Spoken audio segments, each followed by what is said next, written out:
대통령이 자신의 대리인을 보내서 당을 지배하려고 했어요.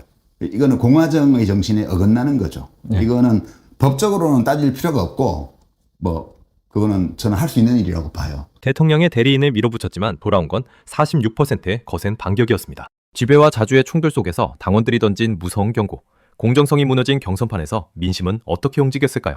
권력의 유리창을 깨부순 최고위원, 이변의 전말 54대 46, 압승도 참패도 없는 기묘한 성적표가 나왔습니다. 당을 통째로 흔든 대통령 권력의 개입과 당원들의 치밀한 반란을 유시민 작가의 눈으로 짚어봅니다. 헌법의 공화정의 원리를 당원 주권주의라는 이름으로 정당 안에서 구현하는 정당이잖아요. 그거를 지켜내는 데는 성공한 전당대회가 아니었나? 그러니까 대통령의 대리인이 출마한 거잖아요. 사실 김민석 당대표는 대통령 대리로 출마한 거예요. 그러니까 대통령이 자신의 대리인을 보내서 당을 지배하려고 했어요. 이거는 공화정의 정신에 어긋나는 거죠. 이거는 법적으로는 따질 필요가 없고 그거는 저는 할 수 있는 일이라고 봐요. 그러나 정치적으로 볼 때는 대통령이 여당의 당대표를 자신이 픽해서 집어넣어서 당선시키려고 하는 거는 이거는 왕정 또는 귀족정으로 가는 거예요. 이거에 대해서 당원 주권주의로 이거 막아내지는 못했는데 이 54대 46? 이거는 어떤 결론이 하면 지금 임기 2년 차 막 들어가는데 대통령이 픽해서 내보낸 당대표를 거부했다, 당원이. 그러면 그 후과를 당원들은 걱정을 한 거예요. 이러면 어떻게 되지, 이게? 당이? 정부는? 대통령은 어떻게 되지? 다른 한편으로는 이걸 그냥 받아들이면 그러면 당원 주권주의는 뭐야, 이게? 그럼 민주당은 어떻게 되는 거지, 이게 앞으로? 그럼 앞으로도 그럼 차라리 그냥 당대표를 그냥 대통령이 임명하지? 그거에 대한 걱정도 한편에 또 있었죠. 그러니까 굉장히 괴로운 선택을 강요당한 거예요. 이 대통령이 개입을 안 했으면 이 자체가 필요 없는 거였는데 그쵸. 대통령이 개입을 하자 했고 그리고 친명 반명으로 갈려갖고 명청대전이라고 후보 입으로 얘기를 했고 하기 때문에 정청래 후보가 되면 당정 관계가 걱정이고 당청 관계가 그 다음에 김민석 후보가 되면 앞으로 당의 자주권이나 당원 주권주의는 어디로 가는 거지? 그럼 당은 앞으로 대통령의 지배를 받는 건가? 이 둘 사이에서 굉장히 당원들이 번민했다고 저는 봐요. 집단적으로 볼 때. 그리고 54% 정도로 대통령이 픽한 사람을 당선시켜주되 최고위원 3명을 포함해가지고 46%를 줘갖고 비주류를 또 살려놓은 거다, 이거는. 그런 결정이라고 저는 해석해요. 승자는 없다. 이 전당대회는. 근데 처음에 공화정을 지키는 데는 성공했다? 예, 지켰어요. 저는 이 정도면 지켰다고 봐요. 그러니까 그 46이라는 숫자에 그 의미를 부여하시는군요. 왜냐면 저는 특히 되게 놀랬던 게 이제 호남을 제외하면 호남은 그럴 만한 특수한 사정이 있었어요. 제가 볼 때는 호남은 그렇게 5대 3 정도로 그렇게 차이가 나게 할 수밖에 없는 그 고민. 거기에다가 지역 현안, 국가 현안인 그렇죠. 동시에 지역 현안인 큰 그 반도체 클러스터 이런 게 걸려 있기 때문에 그 대통령이 망신당하면 어떡하지라는 그 걱정이 더 컸던 거예요. 저는 그렇게 봐요. 그렇게 해서 이해할 만한 결정이 나왔고 그걸 제외하면 5대5로 팽팽했습니다. 그렇죠. 예, 국민 여론조사도 거의 5대5로 팽팽했죠. 네, 그렇죠. 0점 몇 % 차이였을 거예요, 로데이터는. 그러면 그것이 뭘 의미하냐? 그건 둘 다를 살려놓은 거예요. 대통령 리더십도 살리고 당원 주권주의도 살리고. 근데 제가 진짜 놀랐던 거는 최고위원 선거 1, 2, 3위를 비주류를 시킨 거예요, 여론조사에서. 그거는요, 진짜 놀라운 거죠. 깜짝 놀랐습니다. 저는 그 여론조사 공개되기 전까지는 그냥 김용 후보가 최고위원회 5등으로 들어가는, 4등이나 5등 들어가는 걸로 봤거든요. 그렇죠. 그런 분위기였죠. 예. 근데, 그거요, 그냥 여론조사가 아니에요. 그러니까 이제 지금 민주당 안에서는 여론조사 이상하다 그러는데 이상한 거 맞아요. 어떤 의미냐 하면, 민주당 권리당원은 아니지만, 민주당을 강력하게 지지하고 민주당의 미래를 걱정하는 시민들이 적극적으로 전화를 받아가지고, 김용을 떨어뜨린 거예요. 국민 여론. 네. 예. 그게 이제 그래서 제가 그 노래를 보낸 거예요. 버스트 요윈도우스. 그러니까 차 창문 정도 깼어요, 지금. 막판에 그 경고음을 보낸 거다. 예. 차 유리창 밖에 세워놓은 차 유리 하나 깬 거예요 지금. 이니셜은 안 새겨서 그 노래 가사에는 쇠막대기로 자기 이니셜까지 새기고 갔기 때문에 너가 알 거야라고 나오지만 이니셜까지 판 건 아니지만 일단 차 유리창 하나는 깬 거예요. 당신이 소중히 여기는 차 유리창 하나는 깨고 간 거예요.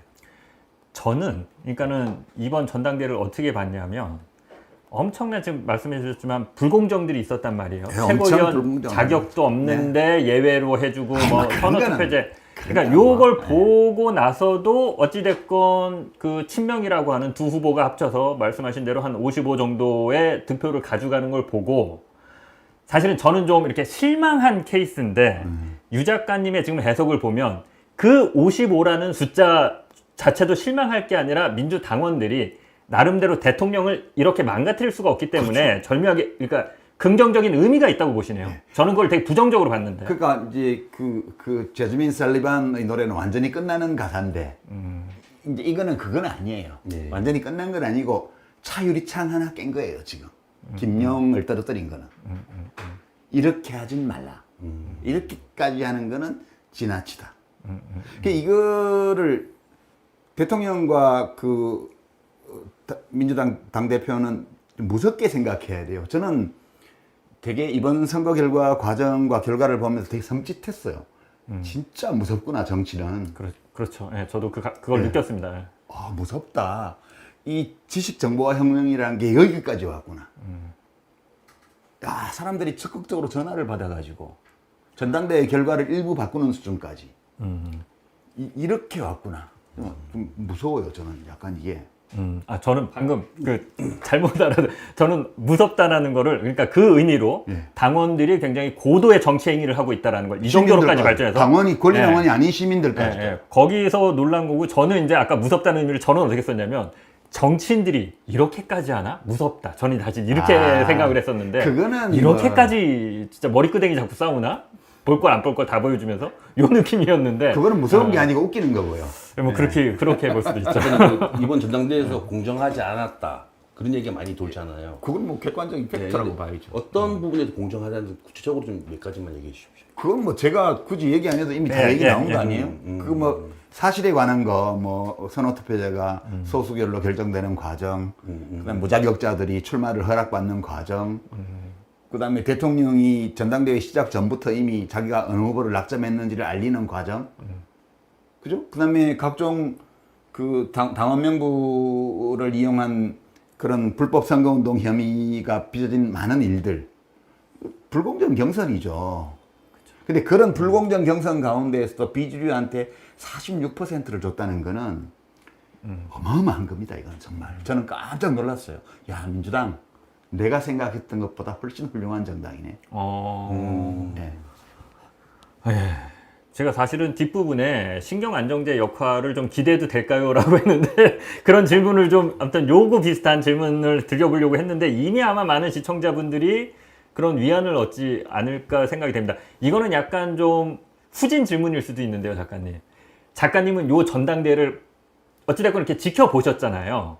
개인적인 어떤 마음은 좋지만은 않았을 것 같은데 지금 해석은 좀 긍정적으로 하시지만 좀 어떻게 아직도 이런 걸 보면 좀 개인적으로 괴로우신가요? 아니면 그냥 한 걸음 떨어져 있으니까 그냥 좀 별로 그런 감정에 동의 없이 그냥 이렇게 먼 산 보듯이 보시나요? 어떠세요? 저는 이 결과가 괴로운 게 아니고 이런 결과는 나올 수 있어요. 그리고 뭐 그렇게 막 이상한 결과 아니에요.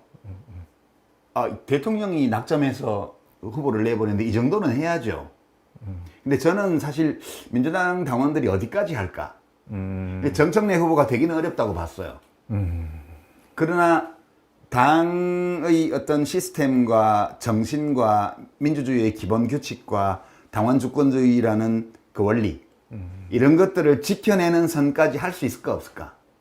이거를 보고 있었는데 저는 40%만 넘으면 성공이라고 봤거든요. 그거에. 근데 제가 기대했던 것보다 훨씬 더 높은 수준에서 비주류를 지금 살려놓은 거거든요. 그렇죠. 예, 그거는 민주당 당원들 되게 훌륭하구나. 그런 생각 그렇죠. 많이 예, 했어요. 정청래 당대표의 도대체 청래파가 누가 있는지를 보면 5손가락으로 좀 꼽을까 말까 한 그런 아니, 비주류인데. 이름이 정청래가 아니고 정홍래라도 정청래가 아니고 김청래, 박청래라도 뭐 얼굴에 점 하나 찍어서 누가 나왔도 그거는 그 사람을 찍는 당원들이 그만큼 있을 거라고 저는 봐요. 물론 정청래 후보 의원이 뭐 그렇게 그 정도의 표를 충분히 받을 만한 자격이 없다는 말은 전혀 아니고요. 그 정도 네, 예. 받을 자격이 있어요. 그래서 저는 그 괴로운 상황 속에서 누구도 완전 만족할 수는 없고 누구도 완전 불만족할 필요도 없는 그런 결과로 이 집단적 의사결정이 이루어졌다는 게 굉장히 놀라웠어요. 저는 보면서. 아, 대단하다. 네. 그런 거고 개인적으로는 사실 뭐 어떻게 되건 뭐 저는 민주당 당원도 아니고 하니까 다만 이제 민주당의 수준이 우리 정치와 국가정책 운영의 수준을 결정하는 시대에 와 있기 때문에 이제 그 시민으로서 당연히 관심은 가지죠. 저 당이 잘 되기를 바라고 대통령도 정책과 정치를 잘하기를 바라고 이런 거는 있지만 제 싸움은 아니잖아요. 그러니까 민주당 당권 선거가 제가 해야 될 싸움은 아니잖아요. 그렇죠. 그래서 그냥 보고 있었던 거죠. 네. 알겠습니다. 이 내용은 뭐 이 정도 들으면 될 것 같고